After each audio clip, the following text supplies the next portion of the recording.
ሰላም እንዴት ናችሁ? ዳናይት ነኝ። ያያቻላችሁት #ታይም ነው። በዛሬ #ታይም ፕሮግራማችን እንግዲህ ሁለት የተለያዩ ነገሮችን የምንዳስስ ይሆናል። አንደኛው ስለ ሬዚን አርት በጥቂቱ የምንላችሁ ነገር ይሆናል። በሀገራችን እንግዲህ የመጀመሪያው የሬዚን አርት ጋለሪ እዚህ ከተማችን ውስጥ ተከፍቷል። ሁለተኛው የምንዳስሰው ነገር ደግሞ የአር&ቢ ሙዚቃ አቀንቃኝ የሆነችው ወይና እዚህ ሀገራችን መታለች። እኛም ደግሞ ስቱዲያችን ጋብዘናታል። ተከታተሉት።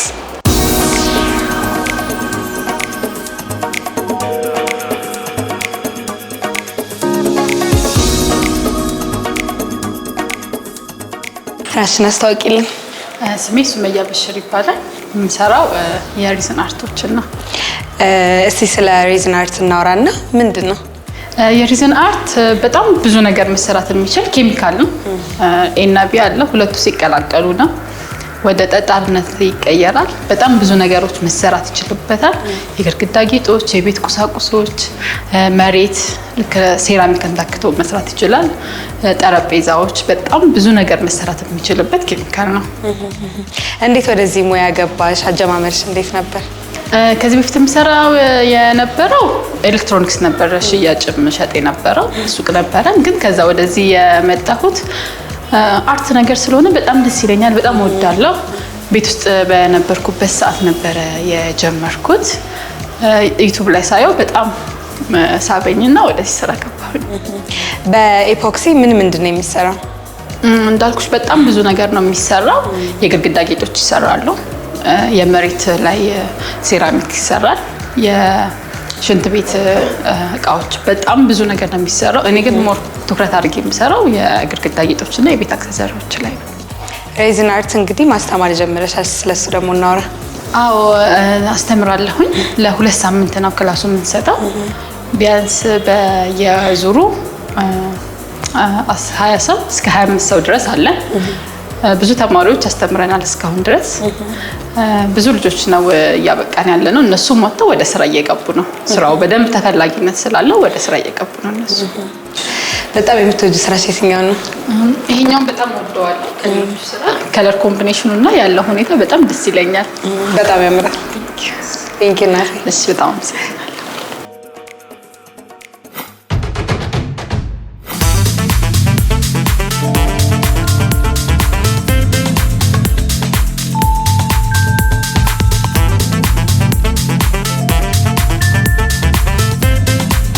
ራስን አስተዋውቂልኝ።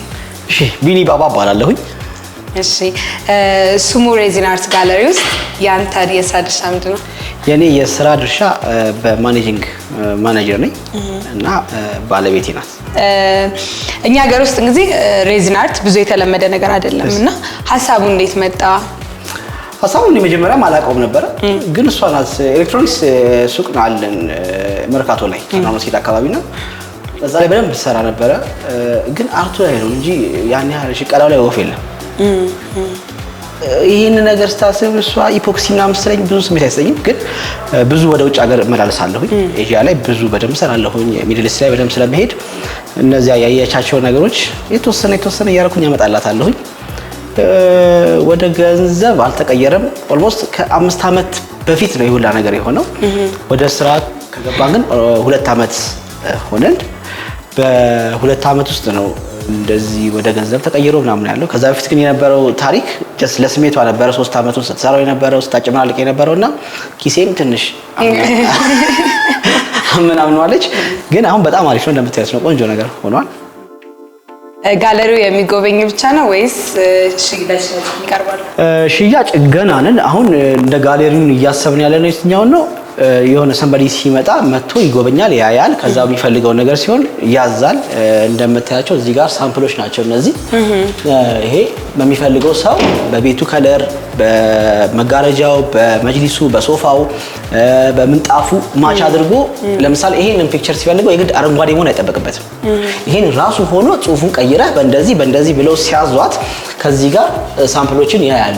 እነሱ የከለር ሳምፕሎች ናቸው። እነዚህ የከለር ሳምፕሎች ናቸው። ልክ እንደ ሴራሚክ ቤት እነዚህ የከለር ሳምፕሎች ናቸው። በዛ መሰረት ይመርጣሉ። አንዳንድ ጊዜ ከለር መግለጽ ይከብድሻል። ይሁን አረንጓዴ ሆኖ ወደ ጥቁር መሄድ ምናምን ትያለሽ። ግን ቢያንስ እነዚህ ነገሮች ስናዘጋጅልሽ ትንሽ ወደዚህ ሄደ ምናምን ብለሽ ለመግለጽ እንዲመች ይሄንን ሳምፕል አዘጋጅተናል። ሰው እዚህ ውስጥ ገብቶ ለምሳሌ አንዱን ፒክቸር ሲወደው እዛ ላይ የተቀመጠው ጥቅስ ወይም ደግሞ እዛ ላይ የተቀመጠው የጌጦች አጣጣልና ላይመቻቸው ይችላል። ስለዚህ አርት ስለሆነ እንደ አርት ዝም ብለሽ አንስተሽ የምትወስጂው አይደለም። ሮይስ በይ አንድ ሜድ ነው። ዋጋችሁስ እንዴት ነው? አፎርደብል ነው ብለህ ታስባለህ? ዋጋችን እንደ አርት አፎርደብል ነው እንደ አርት። እንደ ኖርማል ግን ምናልባት ውድ ሊሉ ይችላል። ለምሳሌ የሆነ ነገር ቦታ ላይ የሆነ ጌጥ ሂደሽ ስትገዢ የምትገዢበት ዋጋ አለ። እንደዛ ካሰብሽው ውድ ነው። ግን እንደ አርት እንደ ሃንድሜድ እንደ ጥበብ ካየሽው ግን የመጨረሻ ርካሽ ነው። ለምሳሌ አማዞን ላይ የሚሸጡት የኢፖክሲ ጠረጴዛዎች እስከ $4000 ድረስ ነው። አሁን ኦልሞስት ከነገ ጀምሮ አማዞን እንገባለን እኛ። ኦልሬዲ አግሪመንታችንን ጨርሰን ከነገ ጀምሮ አማዞን እንገባለን። አማዞን ላይ እስከ $4000 የሚሸጡ ጠረጴዛዎች አሉ። እኛ ግን ስንሸጣቸው እስከ 40000 እስከ 50000 ድረስም እንሸጣቸዋለን። ጠረጴዛው በኢፖክሲ የተሰሩት። ወደ ሬዚን አርት ሙያ መምጣት ለሚፈልጉ ወጣቶች ምን ማስተላለፍ የምትፈልገው ነገር አለ? በዚህ ሰዓት የሪዝን ቢዝነስ ላይ እንዳለ ሰው ኢምፖርት አደርጋለሁኝ። ብዙ ቢዝነሶችን እሰራለሁኝ። ጎማም የሜዲሲን ምንም ግን ሰዎችን በዚህ ሰዓት አድቫይስ ማድረጋቸው ከሪዝን ውጪ በፍጹም ማለት አንዳንድ ጊዜ ሪስፖንሲብል ወስደሽ ይሄ ስራ በጣም አሪፍ ነው ለማለት ሪዝን በዚህ ሰዓት ጥሩ ነው። ቢኮዝ ሁለት ሳምንቱን ተምረሽው 16ኛው ቀን ላይ ቀጥታ ወደ ስራ የምትገቢበት ነው። ሱቅ መክፈት አይጠበቅብሽም፣ እንትን ማለት አይጠበቅሽም። ሲሆን ስራዎችን ወይ እንደዚህ ቆንጆ ሰዓት ሰርተሽ የሆነ ጌጥ ሰርተሽ የስጦታ ዕቃ መሸጫ ቤት ውስጥ ማስቀመጥ። ስለዚህ እርግጠኛ ነኝ የሆነ ሰው ደግሞ ኢምፖርት ከሚደረጉ ነገሮች መጀመሪያ አይነሽ ውስጥ ሊገባ የሚችለው እንደ አርት ይሄ ነው። ስለዚህ ያንቺ ዕቃ የመሸጥ ፕሮባቢሊቲው ሰፊ ነው ማለት ነው። ስለዚህ እባካችሁ እጅግ በጣም አሪፍ የስራ ዘርፍ ነውና ተማሩ ሰልጥኑና ወደ ስራ ግቡ ብዬ እላለሁኝ። ዳኒ አመሰግናለሁ በጣም ስላገኘሽ ስላበቃችሁ ደስ ብሎኛል። ቴንክ ዩ ቃናዎች።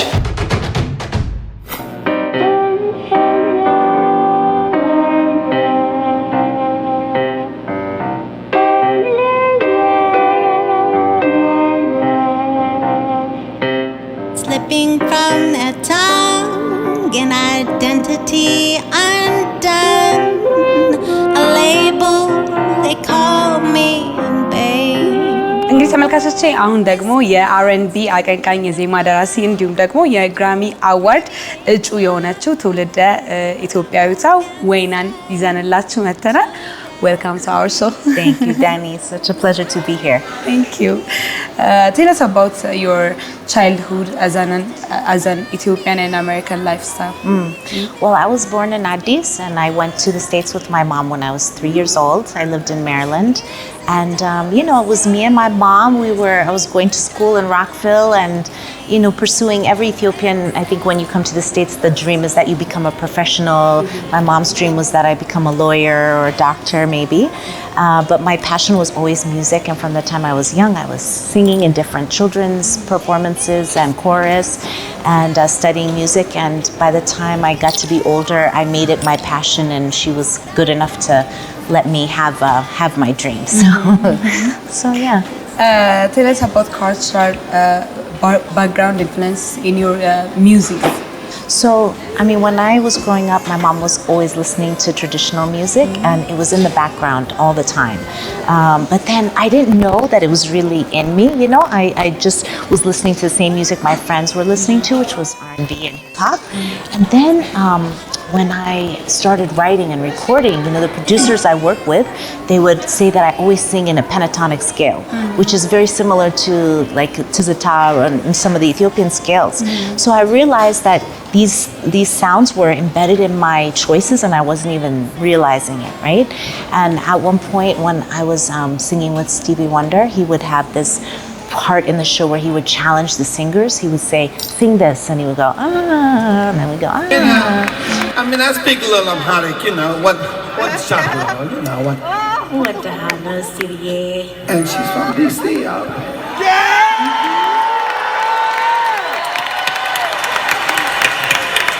But still, the bottom line is, come on, let's go. See what you got. Right?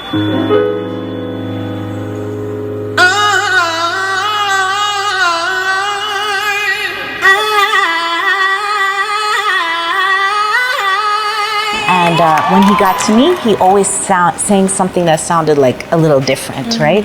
And the people would say, he does that because your voice is a little different, your ear is a little different. So when I realized, you know, that I have this influence, I wanted to explore it more and dig into my roots.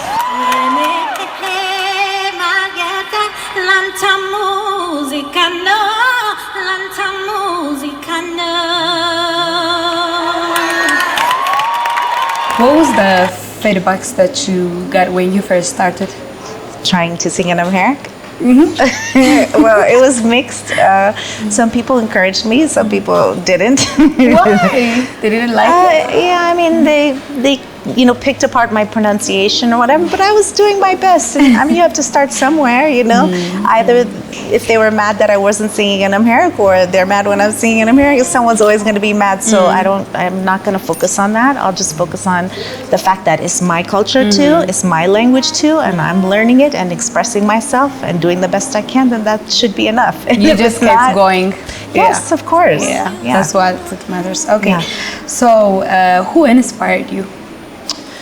Singing wise, I mean, Billie Holiday, Diana Ross. I love Buzunesh Bakala. She's really? my auntie. I think of her as Atiya Like auntie, Buzunesh. auntie, or? No, like Atiya in my Okay. mind. She's Okay. Atiya Buzunesh. I see. And you know, modern day artists, I love Erykah Badu, Lauryn Hill. I mean, but mostly I study old school singers. You know, those are the ones that inspire me the most. Right now, I'm listening to an artist named Betty Swan, who I know is very popular here in Addis. She wasn't as popular in the States. At least I wasn't exposed to her. So I just love digging in the old stuff and learning from those artists. Yeah. How was the tour with Stevie Wonders and your performance around the world? It was amazing. Yeah. I mean, he's a wonderful person. Like everything you imagine he'll be, he's that person. Very generous, funny, silly, makes everyone feel comfortable.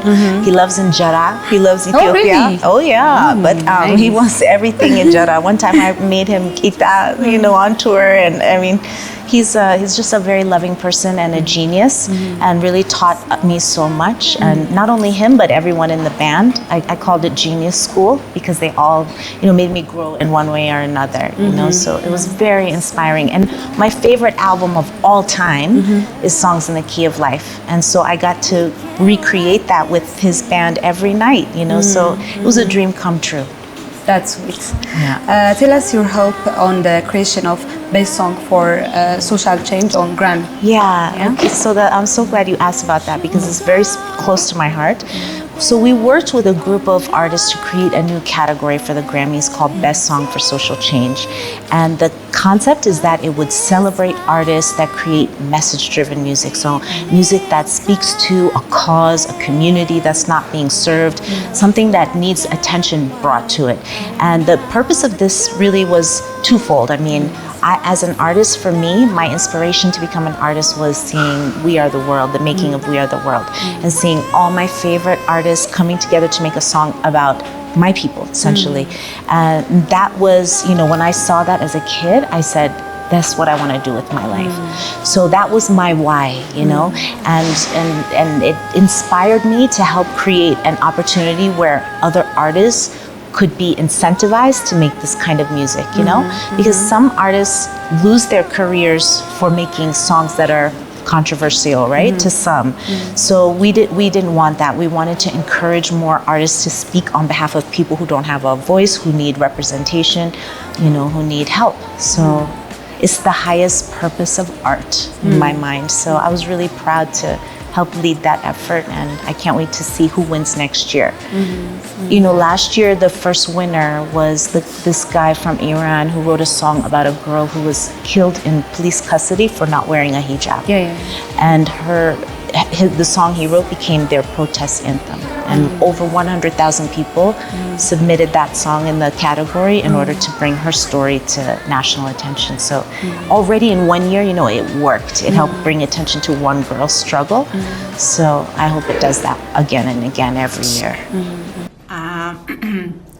Muskream? Well, this one's not so easy. Kind of looks like muskrat. Settle down. Here. let's talk about your single. What's the idea behind your new single? Well, so I Won't Answer is inspired by a short film called Here that I acted in 2022. And it's the story of this young girl, Meskarem, who lives in New York. So this girl, Meskarem, goes to school on the first day and her teacher can't pronounce her name during roll call. And she tells her, I'm just going to call you M. Oh, M. M. Okay, in for a short term. Oh. So this girl stands up to her with the help of her mom. I play her mom. And so I wrote the song for the film, and it was to tell that story, really, which is such a typical story of people in the diaspora. I mean, growing up, every first week of school, you're terrified when the teacher calls your name because they're going to mangle it, They can't pronounce it properly. They can't, and they don't. And when I was growing up, things were a lot less diverse, so people were less sensitive, so they didn't even try. I had my 4th grade teacher called me Wonder Woman for an entire year. Yeah, Wayna Wandosan is too much. I'm just going to call you Wonder Woman for 1 year. I was called Wonder Woman. So, and we lived with that. It was normal, right? And to the point where, it beat us down a little bit, and we didn't even realize it until, we hear of people fighting back. So that's what this song is about. It's about standing up for your identity, your culture, and your humanity. That's the first way you can respect somebody is by calling them by their name, You abbreviate that, you abbreviate their pride. That's the lyric in the song. Mispronounced or minimized to abbreviate my pride, right? So I won't stand for that. And so that's the message of the song. I won't answer. You can call me that, but I won't answer. Oh, wow. So finally, tell us about your acting career. So my first time acting was here in Addis. I shot a film called The Other Side with this amazing actor named Ethan Harris, who was in Ava DuVernay's When They See Us. It was a young crew from NYU, and it was eventually shown on NBC in the States. So it was an amazing experience, and I just fell in love with another creative outlet. It's nice to, when you're an artist, it's nice to forget yourself. That's my favorite part about performing is that you lose yourself in the music, in the moment, and you create an experience that you're kind of watching along with everybody else, So that was the freedom that I feel on stage, and then I felt it again, behind the screen as an actor. So I was really inspired, So I did one more after that, and I hope I'll do even more. Is it made in here? Yes, we shot it right here in Fandika with Daniel Wurkana and his amazing Red Fox crew, and we had the best time, and it just came out beautifully, and it has clips from the film that we talked about here, and it really tells the story through an Ethiopian perspective, and it was so important to me to shoot it here and have the vibe of Fandika all around us, and it just came out really special, so I really want everyone to go and watch it and share it and enjoy it. I love Fandika. Yes, I cannot wait to my see favorite place in Addis. Yeah. Thank you so much. Thank you so much, Wayna. Thank you for your time. እንግዲህ ተመልካቾች የዛሬ ሃሽታግ ታይም ፕሮግራማችን ይሄንን ይመስል ነበር። በሚቀጥለው ሳምንት በተለየ ርዕስ እንገናኛለን። ቻው